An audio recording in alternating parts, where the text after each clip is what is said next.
খেলা 90 মিনিটের এই অল্প সময়ের জন্য বাফুফের তোড়জোড় প্রস্তুতি। নির্দিষ্ট এক ম্যাচকে ঘিরে দেশের ফুটবলে এমন আয়োজনের পরিকল্পনা শেষ কবে দেখা গেছে তা বলা মুশকিল। বাফুফের এত সব চেষ্টা হামজা সমিতের রঙিন অভিষেকের জন্য।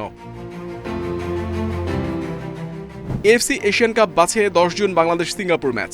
সে লক্ষ্যে জাতীয় স্টেডিয়ামকে সাজানো হয়েছে নতুন রূপে। দীর্ঘ সময় সংস্কার পর এই ম্যাচ দিয়ে আবারও পথ চলা শুরু স্টেডিয়ামের। এর মাঝে হামজা সমিতের অভিষেক উপলক্ষের মাত্রা বাড়িয়েছে। জাতীয় স্টেডিয়াম নতুন রূপে সেজেছে, আর জুনে আবহাওয়া গরম থাকাটাও স্বাভাবিক। তাই সিঙ্গাপুরের ম্যাচটি শুরু হতে পারে সন্ধ্যা 7টার দিকে। কৃত্রিম আলোয় হামজাদের খেলা দেখতে পাবেন দর্শকেরা।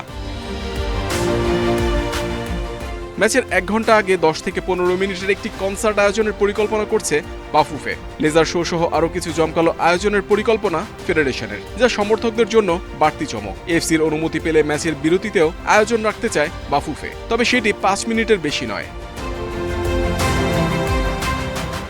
গ্যালারিতে বসে খেলা দেখার সুযোগ পাবেন প্রায় 22,500 দর্শক। তবে খেলা নিয়ে আগ্রহের মাত্রাটা এর চেয়ে বেশি, সেটা বেশ ভালোভাবেই বুঝতে পারছে বাফুফে। টিকিটের পুরো প্রক্রিয়াই এবার অনলাইনে রাখা হয়েছে। টিকিট কেনার ক্ষেত্রে এনআইডি কার্ডের প্রয়োজন পড়বে দর্শকদের। মূলত 6টি ক্যাটাগরিতে টিকিট বিক্রি করবে বাফুফে। সাধারণ গ্যালারি থাকছে, club house gallery, VIP gallery, sky view gallery, hospitality box ও প্রেসিডেন্ট বক্স।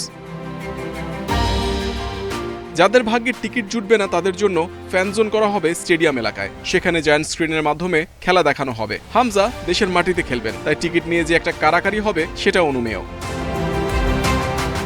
ম্যাচের 48 ঘন্টা আগে থেকে স্টেডিয়াম ঢেকে যাবে নিরাপত্তার চাদরে। কোনো দোকানপাট খুলতে দেওয়া হবে না 11 জুনের আগে।